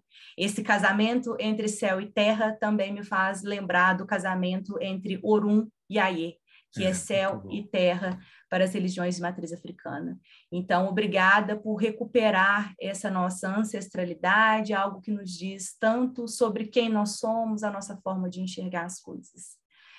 Gostaria de abrir, né, aproveitando, para as perguntas, para os comentários. Quem quiser se posicionar, quem quiser fazer alguma pergunta, pode abrir a câmera, pode falar diretamente ao professor ou mande no chat. Nós estamos recebendo várias mensagens, professor. A primeira delas, né, dentre outras, a da Lenise. Professor Boff, em que medida o medo diante dos atuais problemas ambientais e climáticos pode ser pedagógico, mas sem se tornar instrumento de dominação política? Muito obrigada pela sua fala de hoje. Bom, antes de mais nada, Ana Lúcia, eu quero lembrar o prefácio do Daniel Munduruku, onde ele fala exatamente na direção daquilo que você falou. E ler as histórias indígenas apenas com a cabeça não nos permite sentir a verdade que elas trazem dentro de si e que precisam ser ouvidas com o coração. Fica aqui o meu convite para essas histórias, não com a cabeça, mas com o coração, que é o centro de todos os sentidos. E dentro dele que mora a magia, o sagrado, o mistério. É aquilo que ele disse no prefácio desse livro. Ele é um sábio. Você lembrou muito bem, viu, Ana Lúcia, que nós temos que aprender de nossos indígenas, que são nossos mestres e doutores, as tradições africanas, as tradições orientais, que não fizeram essa separação ser humano e natureza, que sentiram nós pertencemos à natureza. Eu, uma vez, lá em Belo Horizonte, participei de um debate de como nós entendemos a natureza, e cada um falava sobre a natureza, etc. E, no fim, estava um cacique e disse: vocês todos falaram sobre a natureza, ninguém de vocês disse que pertence à natureza. Eu sou natureza. Eu, quando defendo a natureza, defendo a mim mesmo. Vocês se esquecem que vocês pertencem à natureza. Nós ficamos todos arrasados. Eram sociólogos, eram historiadores, etc. Você vê como é que é o nosso paradigma racional, científico, e nós devemos reaprender com esses povos originários que guardaram a memória sagrada, essa profunda totalidade, o ser humano, natureza e universo. Por isso que eles falam, os indígenas, os povos originários, eles falam dos animais, das plantas como parentes, casam com uma paca, casam com um outro animal, porque sentem o laço da vida. Casam com uma estrela, se namora da estrela e quando ela nasce tem uma comoção do coração. Isto é, se sentem unidos a toda essa realidade. Então, eu acho que nós temos que aprender muita coisa, se é que nós resolvemos continuar nesse planeta, porque o meu temor é que o sistema todo está de tal maneira azeitado que não pode parar. E que ele vai até tornar a Terra inabitável para eles e para nós. Mas eu acredito na racionalidade ainda, no sentimento profundo da vida, que diz, não, temos que parar, temos que pensar o futuro dos nossos filhos, o futuro de nossos netos, entregar a eles uma terra enriquecida e não empobrecida. Então, o que a Elise diz, a Elise foi a Elisa, né, que colocou a pergunta agora, eu acho que temos um desafio enorme, porque não só existe o capitalismo, existe a cultura do capital, que tanto vocês como eu somos vítimas dela. Eu tive que trocar hoje a pilha do meu relógio, e tem o ferro do relógio que vem das minas. Fui dar uma palestra nas minas do Vale, fazendo a crítica, e o chefona disse, e o teu relógio vem de onde? Esse metal até aqui vem de onde? Vem da nossa mineração. Eu tive que ficar quieto. Quer dizer, nós vivemos dentro de uma cultura que ela não é amigável com a natureza. Ela se inimizou com a terra, com a natureza, se inimizou com a vida. Então, nós temos que começar uma nova cultura. Ele aventa isso, o Munduruku. Nós temos que aprender a cultura que nós, povos originários, sempre tivemos. Nós não distinguimos natureza lá e nós aqui. Nós somos natureza. E quando entramos na natureza, pedimos licença para entrar. E temos reverência a todos os seres, porque são todos nossos irmãos, são nossos parentes, falam de parentes. Então, veja que mudança que nós devemos fazer. Eu acredito, aliás, é uma frase famosa de Hegel, no livro dele, A História da Filosofia, que é muito ruim, aliás, porque ele fala mal do Brasil pra caramba. Diz que o Brasil é só grande geograficamente, mas ele tinha que ser colonizado, senão ele nunca chegaria ao mundo do espírito, ficaria sempre na selvageria. Então, mas a última frase é interessante do livro. Ele diz, o ser humano não aprende nada da história, mas aprende tudo do sofrimento. Eu diria com Santo Agostinho, o ser humano tem duas escolas que nos dão severas lições. A escola do sofrimento, que nos obriga a suportar e melhorar, etc. E a escola do amor. Todo mundo que se apaixonou sabe os sacrifícios que ele faz para estar junto à pessoa amada. Tanto do amor como o sofrimento, suas grandes escolas. E nós vamos aprender, temos que aprender nesse momento em que a humanidade é sofredora. Ela está crucificada. Milhões passando fome, sede, e vítimas ainda do coronavírus, etc. O Douglas agradece, professor. Muito obrigado, professor. Excelentes reflexões. Um dos nossos membros da comissão pergunta: professor Boff, como estudantes e pesquisadores em filosofia, somos incentivados a comentar e revisitar uma ancestralidade filosófica e constantemente comentá-la. Diante da sua fala, fica uma pergunta: como podemos, a partir da nossa experiência de pessoa latino-americana, dentro de seus contextos e problemas, experimentar esse caminho, filosofar, buscando aquilo que está por trás da nossa própria natureza? Ou também, como poderíamos falar de uma filosofia da libertação e libertária? Olha, eu acho que a essência da filosofia é pensar a realidade. Para além da doxa, da superficialidade, dos conceitos comuns, e buscar o conceito verdadeiro, limar a linguagem para chegar à definição mais próxima da realidade. Então, eu acho que a filosofia é um aprendizado ao pensamento. Pensar a realidade. Mas pensar não só a realidade dos grandes, a gente sempre aprende com os grandes, com os mestres medievais, com os mestres do Renascimento, com você estudando Rousseau, estudando mesmo um Voltaire nas suas cartas, são gênios. E toda a grande filosofia da modernidade, da escola de Frankfurt, de Heidegger, de quem eu fui um pouco ouvinte de conferências dele, a gente sempre é bom, eles nos ensinam a pensar, mas não substitui nossa tarefa de pensar a realidade, a nossa realidade. A realidade brasileira, com suas contradições, as sombras que vêm, que é do genocídio, da escravidão, da colonização, da ligação das classes dominantes, que Gessé Souza chama a elite do atraso, que impede que o Brasil seja mais justo, porque eles fazem sempre aliança entre eles, a reconciliação das classes por cima do povo e sempre de costas para o povo. Nunca tivemos um projeto nacional, nunca tivemos. Só as classes dominantes tiveram um projeto para elas e, entre elas, excluído o povo, esta grande maioria. E veja que 54% de nossa população tem sangue afrodescendente.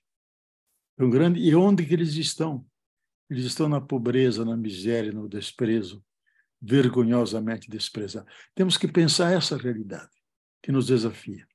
Então, ela necessariamente será uma filosofia libertadora, sabe? Porque vivemos no meio da opressão. Mas nos indignamos.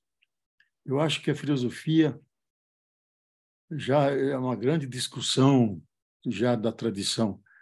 Que vem dos gregos, a filosofia nasce da admiração das coisas, mas os modernos dizem não, especialmente aqueles de formação mais marxista, diz a filosofia vem do sofrimento, porque é o sofrimento que nos faz pensar.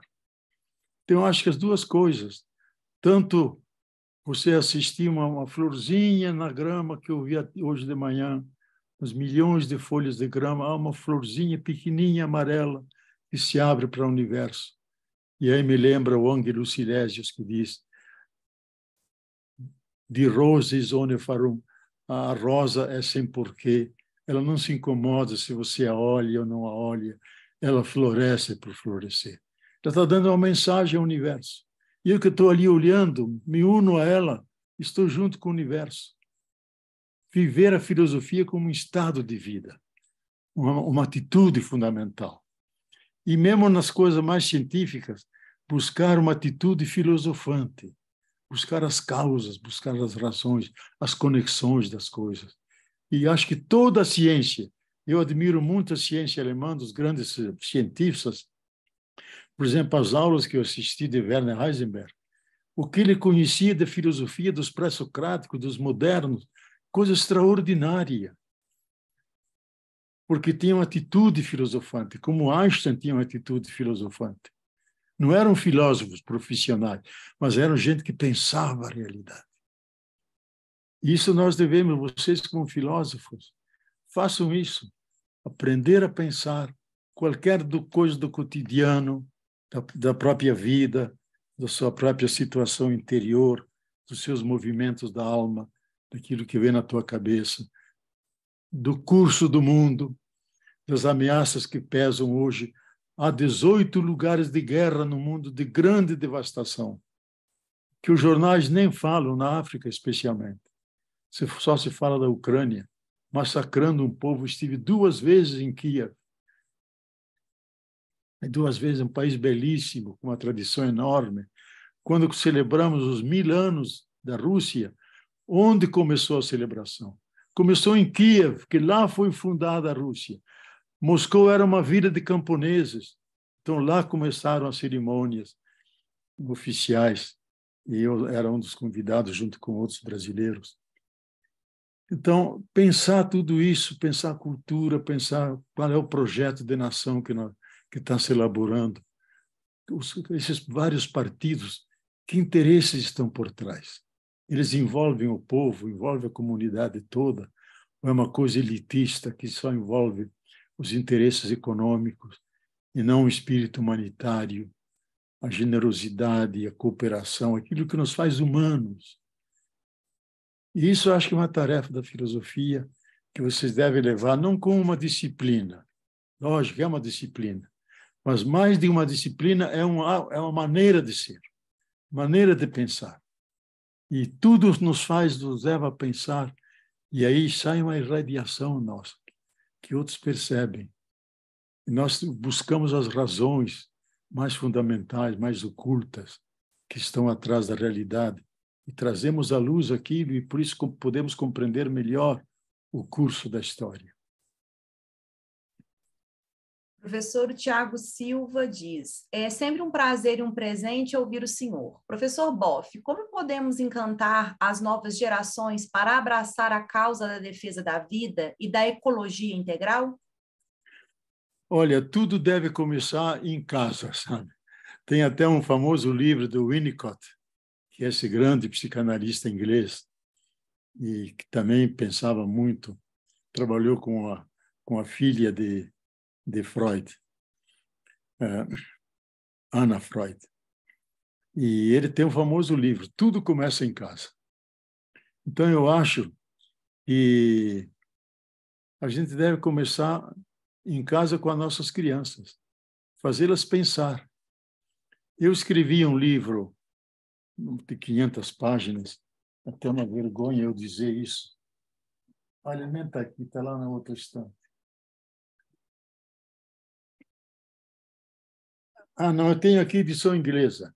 O Tal da Libertação, mas saiu em português também. São 500 páginas.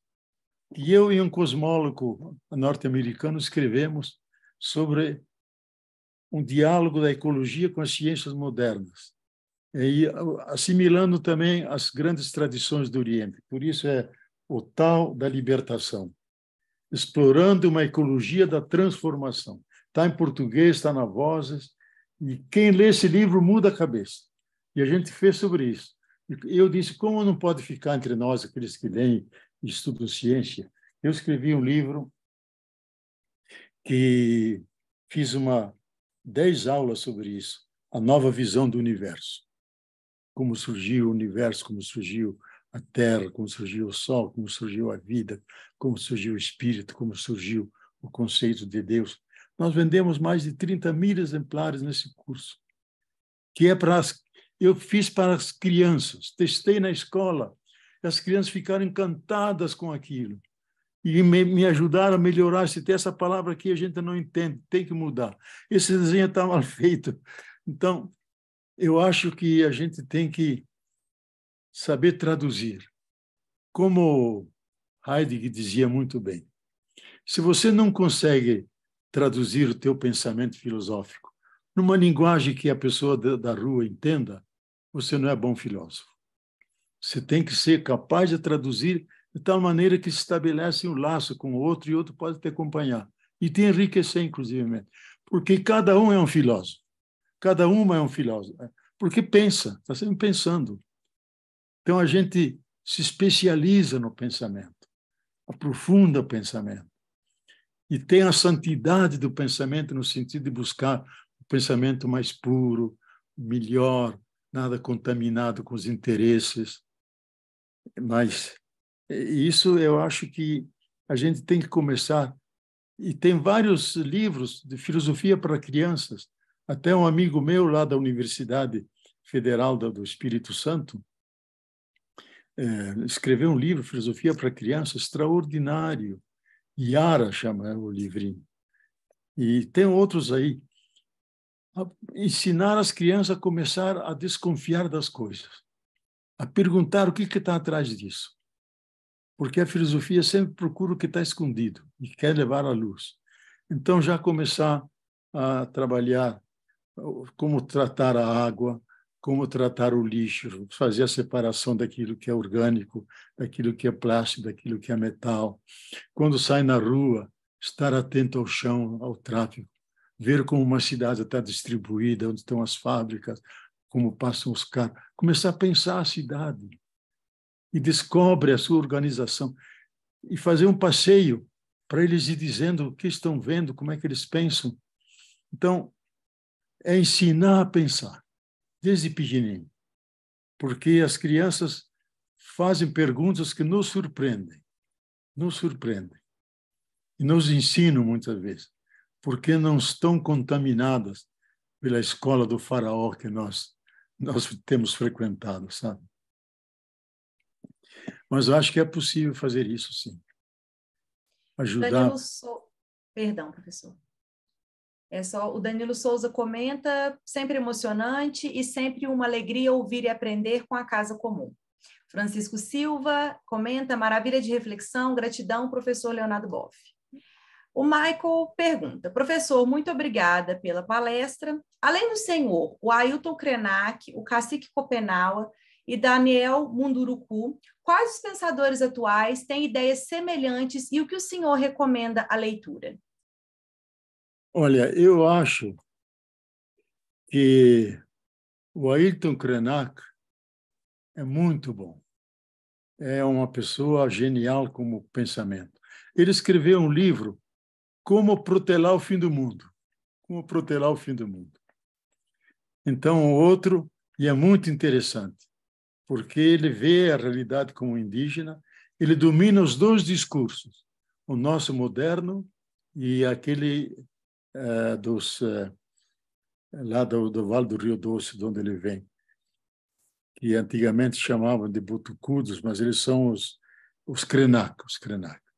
Quando ele esteve na Grécia, visitou a Grécia, diz que os pelos todos se arrepiavam, porque ele disse, aqui nasceu a nossa dominação, nasceu o projeto da dominação, da cultura grega, depois romana, depois germânica, e hoje é moderna. Ele sentiu no sangue, e aqui nasceu um projeto que nos dominou, nos tratou como selvagens, e continua a ter. Eu acho que tudo dele é interessante, e a outra, a vida não tem preço, ou a natureza não tem preço. São vários livros. Quem abordou diretamente a ecologia foi o Lutzenberg, que foi até ministro da ecologia. Ele tem um livro sobre Gaia, belíssimo livro sobre Gaia, a Terra como um superorganismo vivo, como um sistema que sempre se articula. E tem os irmãos Nobre, o Antônio Nobre, que é um grande especialista na Amazônia, um grande pensador. Nós demos muitas palestras juntos, e é um extraordinário conhecedor da natureza, e um grande cientista. E tem os três nobres, os três só estudaram lá em Harvard, em fases diferentes. São grandes cientistas e grandes pensadores também. Como pensar uma forma racional, produtiva, preservando a floresta em pé. Como enfrentar o aquecimento global, o que devemos fazer para adaptarmos a essa mudança e sobrevivermos sem demasiadas desgraças para aqueles que vêm depois de nós. E tem os clássicos que eu acho importante ler, os livros do James Lovelock, todos eles.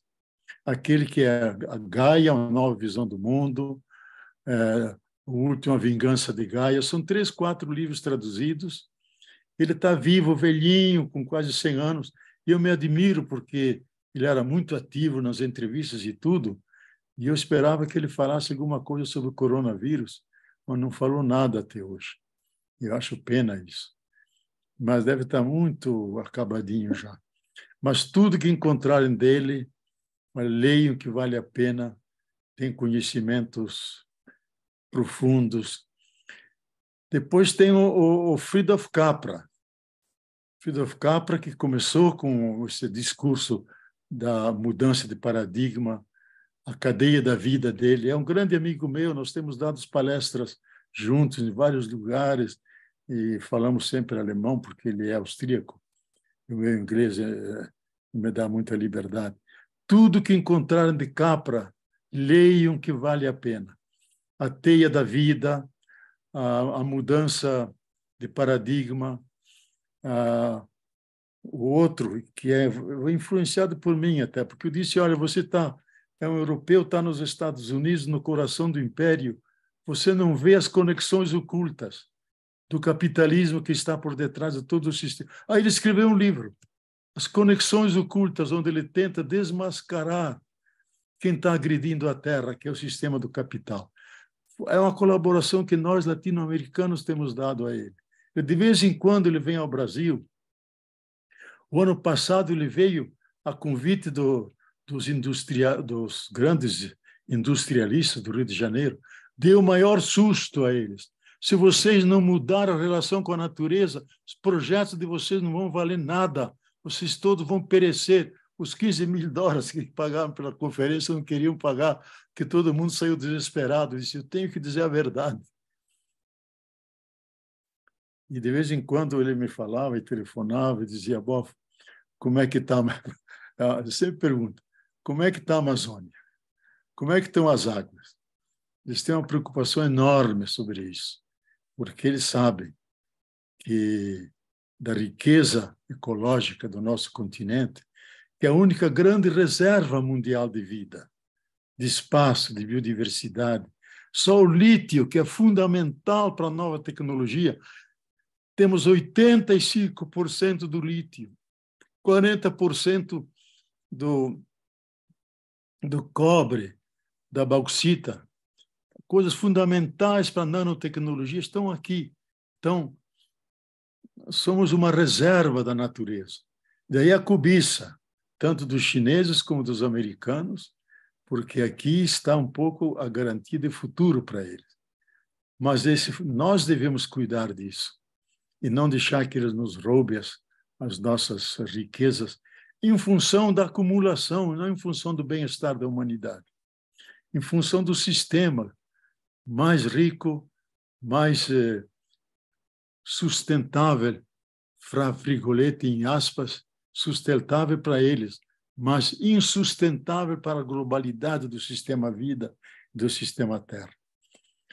Então, a gente tem que acompanhar essas coisas todas e sofrer com o mundo, mas também não perder a alegria. Aliás, há uma frase, o Papa, na sua encíclica, termina dizendo que sigamos cantando, que os problemas e dificuldades que temos com o nosso planeta não nos tirem a alegria da esperança. Então, temos que esperançar, como dizia Paulo Freire. Esperançar não é esperar que a coisa aconteça e a gente fica esperando. Esperançar é criar as condições para que aquilo que nós esperamos se realize mesmo.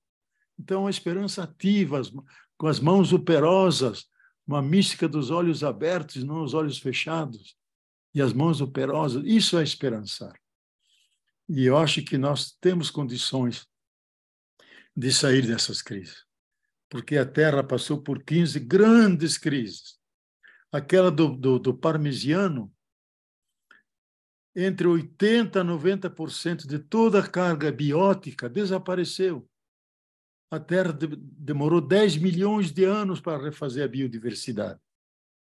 Quando se rompeu aquele único continente, Pangeia, rachou e criou 5 continentes, 75% dos seres vivos morreram todos. porque se criaram ondas imensas de 30, 40 metros. Imagina aqueles continentes se separando e rachando. E lentamente ela se refez.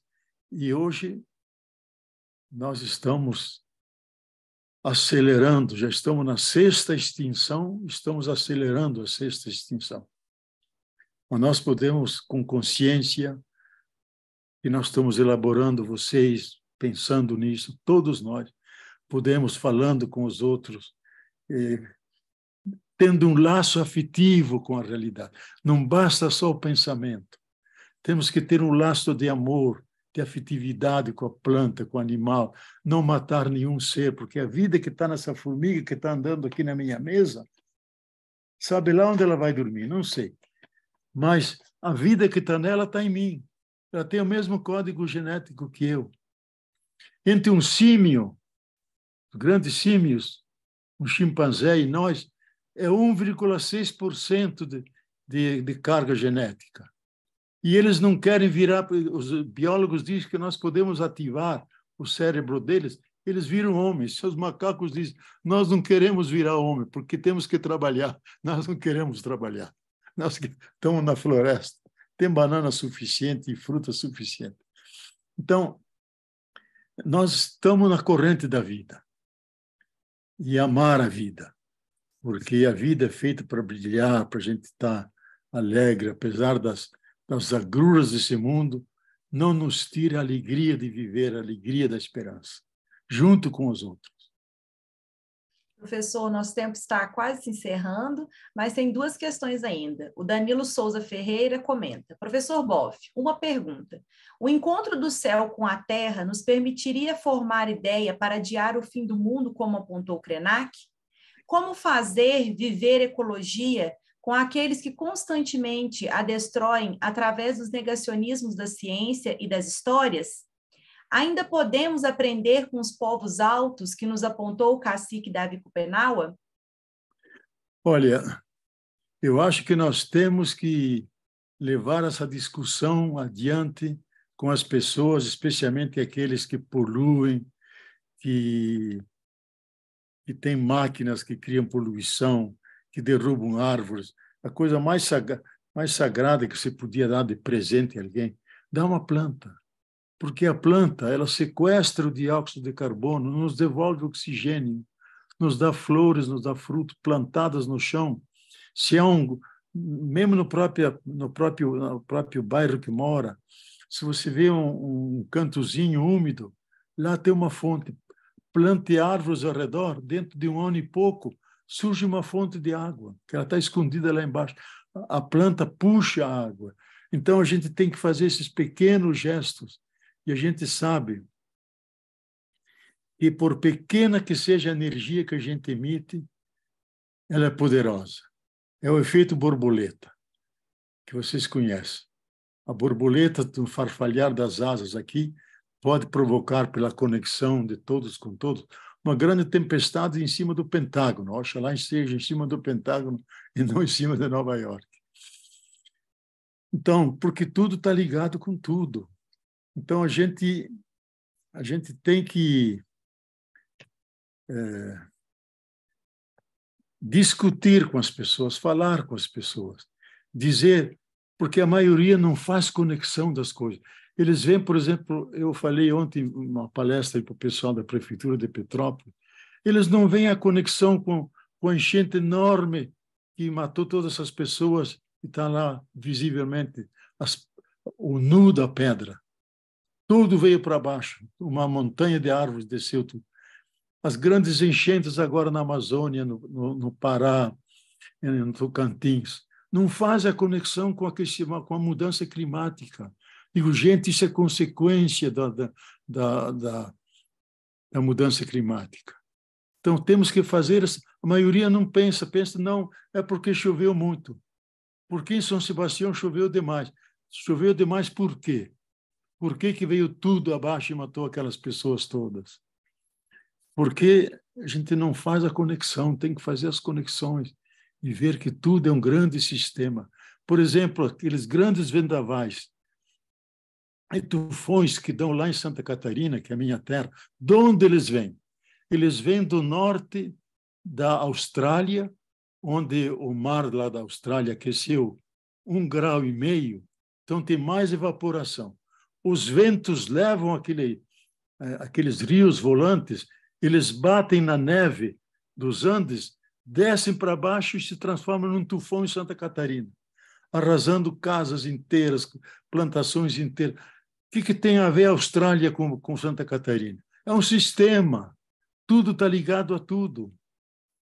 Então, nós temos que estar, vocês como filósofos, ver essas conexões, ensinar para as pessoas, veja, isso que aconteceu não é uma fatalidade, é uma vez uma irresponsabilidade humana.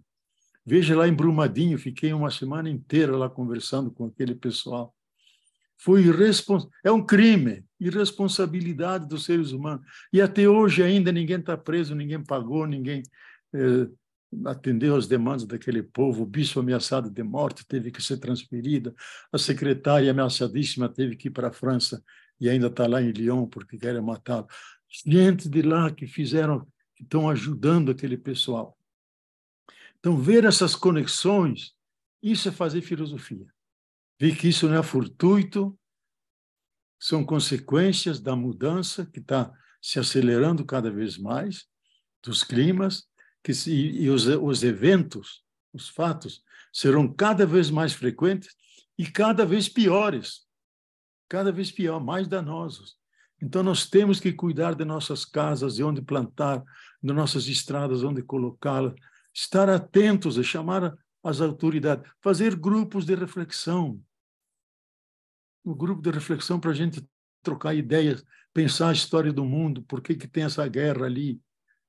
Porque tem uma nação que diz um mundo, um império, cobrir todos os espaços, e os americanos cobriram com 800 bases militares, e todas elas com ogivas militares, e desestabilizar todos os governos que não se alinham a nós. Assim fizeram em Honduras, assim fizeram na Bolívia, assim fizeram no Brasil sob a Dilma Rousseff. E agora vem a China e vem a Rússia e dizem, não, nós também queremos ser os grandes atores. Pluriglobalismo e não uniglobalismo. Os americanos dizem, só nós que vamos mandar sobre tudo. Só que eles estão em decadência. A Rússia tem uma arma, um foguete que é inatacável e que pode levar 5 ogivas nucleares. Nenhuma arma americana, porque ela vai quase pelo chão, subindo e descendo as coisas. Nenhum radar capta. E eles têm essa arma, são os mais bem armados. E quando o homem me ameaça com arma nuclear, ontem ainda ele disse isso e disse várias vezes, a gente não sabe a resposta do outro lado. Que você faz uma tática, outro responde com uma estratégica. A Rússia também responde com uma estratégica, aí acabou-se. Nem eu, nem você, Ana Lúcia, vamos poder contar a história. Mas eu acredito que a gente tem que ter esperança. A Terra passou por grandes crises, sempre superou, como disse o Edward Wilson, a vida é uma espécie de praga, que a gente nunca conseguiu destruir. Ela sempre sobrevive. E eu acho que dessa vez também não vai ser destruída. Nem a vida em geral. E ele diz, a vida não é nem material, nem espiritual, a vida é eterna. Ele que é ateu diz isso. Ela passa por nós e vai embora. Talvez em outros planetas exista vida mais sofisticada que a nossa. Então, nós devemos estar abertos a tudo isso, pensar isso e contaminar as pessoas, para elas também pensarem, verem as conexões. Digo, veja, você pode pegar novos vírus que poderão vir, novas bactérias, surtos de grande aquecimento ou grande frio. E alguns até dizem que, em vez de aquecimento, pode ser uma era de gelo, que aquelas grandes neves americanas vêm até Nova York, 5 metros, não sai mais. Não sai mais. Não se recolhe, mas fica.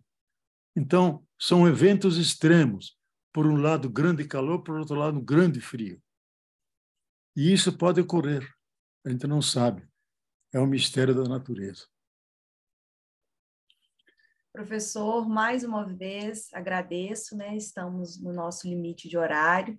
Agradeço ao senhor por essas falas, por todas as reflexões. Muito obrigada. Nós temos um presente nesse evento, que é a sua presença, a de todos os nossos professores convidados. Agradecemos novamente pelo aceite, pelo acolhimento e, sobretudo, por lançar essas sementes. Esperamos ter solo fértil e, sobretudo, coragem. Muito obrigada, professora Leonardo Boff.